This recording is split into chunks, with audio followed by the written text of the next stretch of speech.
There's something deeply powerful about a woman or anyone who finally decides, I've had enough. Enough manipulation, enough gaslighting, enough shrinking themselves to fit into someone else's idea of who they should be. Let's talk about that moment. The moment a narcissist looks at you and sees that glimmer in your eye, that fire in your voice, that unshakable stillness in your soul. The moment they realize you're not the same person they once controlled. Because here's the truth, narcissists thrive on weakness, on self-doubt, on fear, on silence. They build castles out of your insecurities and wear your apologies like crowns. But what happens when you stop apologizing? When you stop explaining? When you stand tall in your truth and walk away without a backward glance? That's when the shift happens. That's when they panic.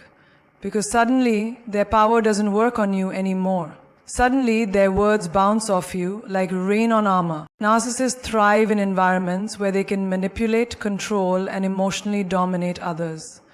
Their power isn't built on real strength or leadership, it's built on illusion. They weave false narratives, twist words, and prey on insecurities. Their control exists only because their target allows it, often unknowingly, out of love, fear, or a desire to keep the peace. But the moment you begin to see through the mask, the moment you truly realize your own worth and step into your power, their grip starts to slip. They sense it, they feel it, and for them, it's terrifying. This shift doesn't come all at once. It's a slow burn. You start by questioning their version of events. You notice how often you're made to feel like the villain when all you did was speak your truth. You begin to recognize the patterns. The manipulation disguises concern, the constant criticism hidden behind honesty, the apologies you gave when you weren't even wrong. And then one day, something clicks. You stop doubting your reality. You stop shrinking yourself to make them comfortable. You realize this isn't love, it's control. And just like that, you take the first step toward freedom. Once that inner change begins, the dynamic starts to crumble. Your silence used to be their shield. Your self-doubt was their weapon. But now your voice is steady, your eyes are clear, and your energy no longer feeds their ego. They can't handle it. They try to pull you back into the old dance, using the same tactics that used to work. Guilt, gaslighting, charm. But none of it affects you anymore. You've seen the truth, and there's no unseeing it. What's powerful is that you don't even have to fight. Your strength lies in your stillness, in the refusal to engage, in the calm confidence of someone who finally knows their own worth. That kind of strength is magnetic, and it's the one thing a narcissist can't manipulate. They may try harder, they may lash out or suddenly become the victim, but deep down, they know. They've lost control. Not because you overpowered them in a dramatic showdown, but because you stopped needing them. You walked away and you didn't look back. In that moment, you become untouchable, not because you're perfect, but because you've chosen yourself. You've decided your peace matters more than their approval. And once you taste that kind of freedom, there's no going back. The game is over. The mask falls, and the narcissist is left with nothing but their own reflection, while you walk forward into a life where your value is no longer up for negotiation. That's the true power shift.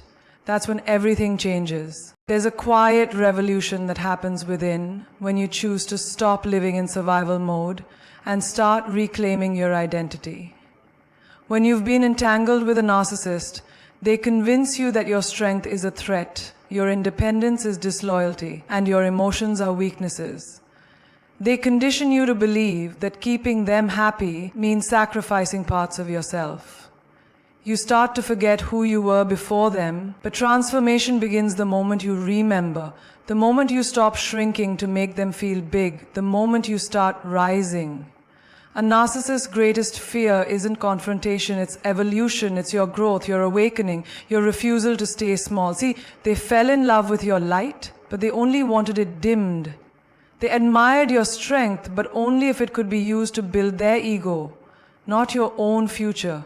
So when you begin to heal, when you start setting boundaries, and when you no longer react the way you used to, something shifts. Suddenly their old tools don't work. The guilt trips fall flat. The silent treatments don't scare you. The charm doesn't impress.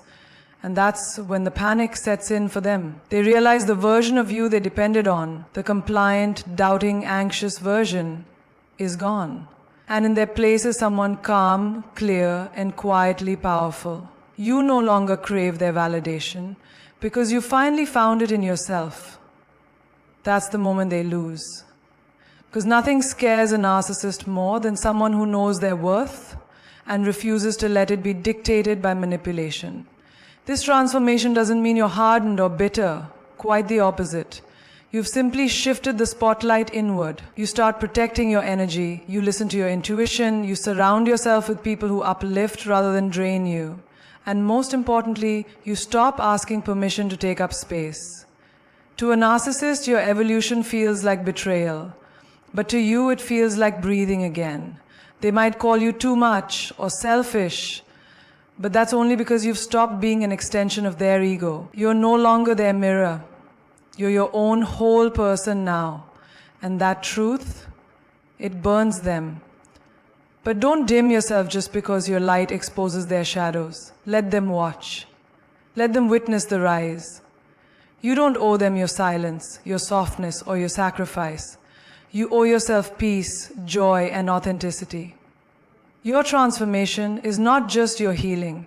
It's the breaking of a cycle. And in breaking it, you become the very person they never wanted you to be. Free, strong, and completely out of their control. So keep rising. Keep choosing you. Because every step forward is a reminder that they never broke you. They awakened you.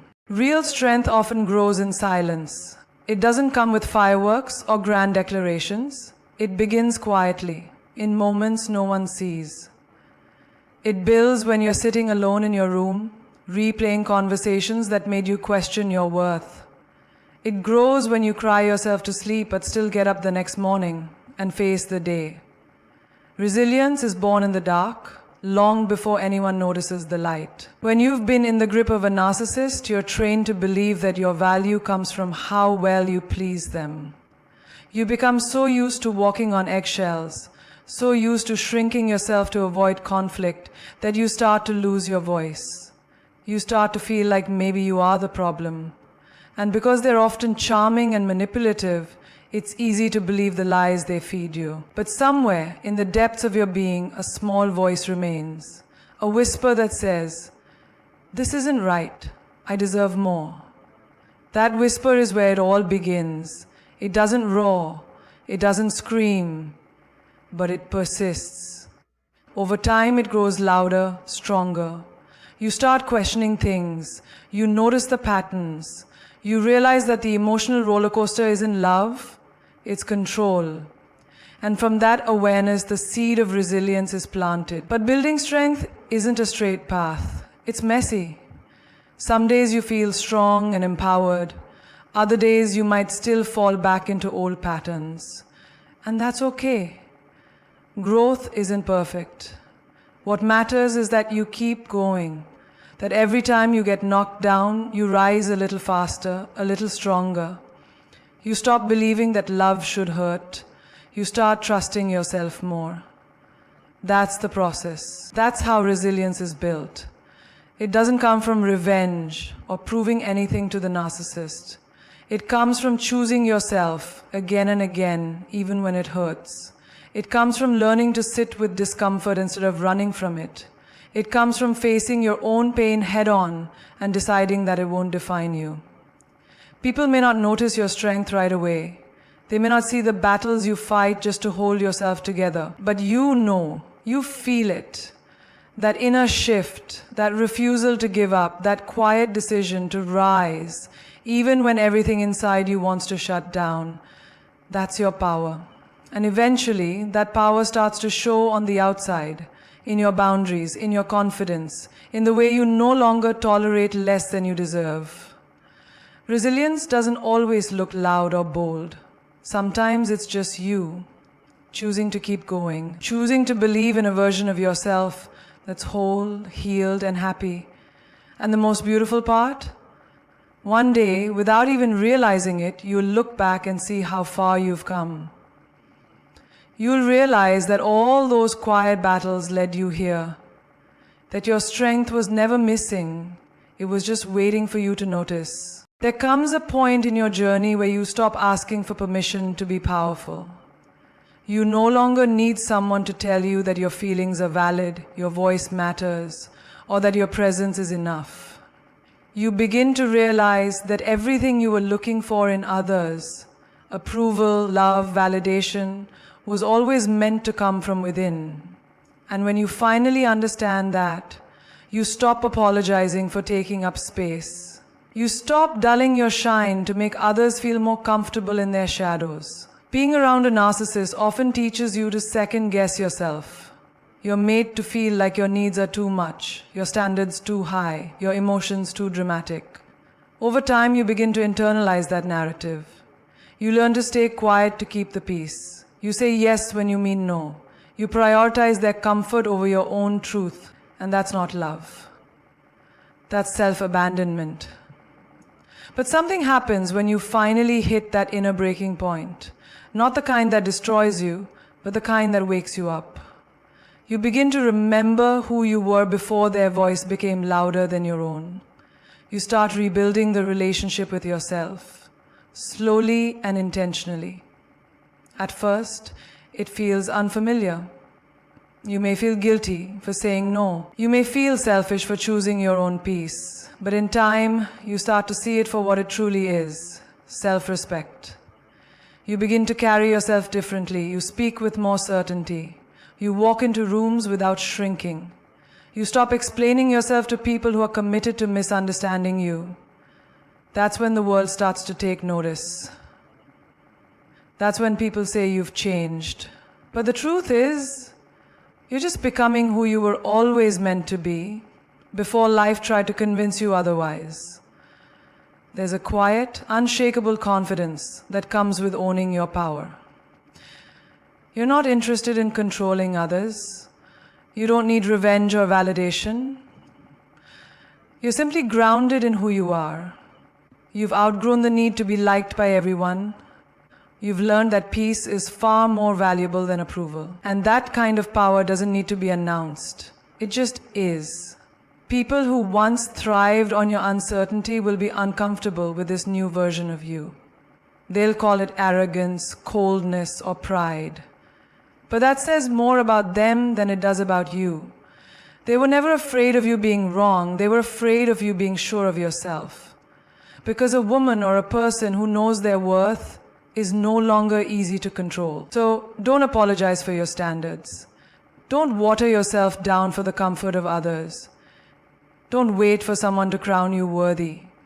You are already enough. The only validation you need is the one that comes from within. You owe it to yourself to live fully, to speak boldly, and to stand tall. Because your power is not something you ask for, it's something you own.